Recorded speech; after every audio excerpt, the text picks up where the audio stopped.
மேஷராசி அன்பர்களுக்கு மிகவும் சக்தி வாய்ந்த ஒரு மாதம்.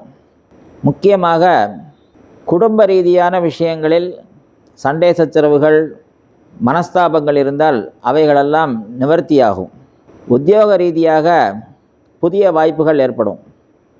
முக்கியமாக இந்த மேனுஃபேக்சரிங் அப்படின்னு சொல்லக்கூடிய உற்பத்தி தொழிற்சாலைகளில் மிகப்பெரிய பதவிகள் கிடைக்கும்.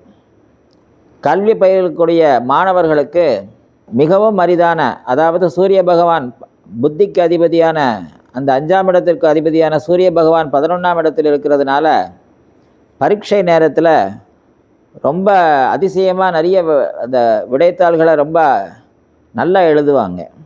சிறு குழந்தைகளுக்கு புதிய புதிய விளையாட்டுகள் அறிமுகப்படுத்தப்படும். இந்த மாதிரி ரொம்ப விசேஷமான ஒரு மாதமாக இருக்குது இந்த மேஷராசிக்கு.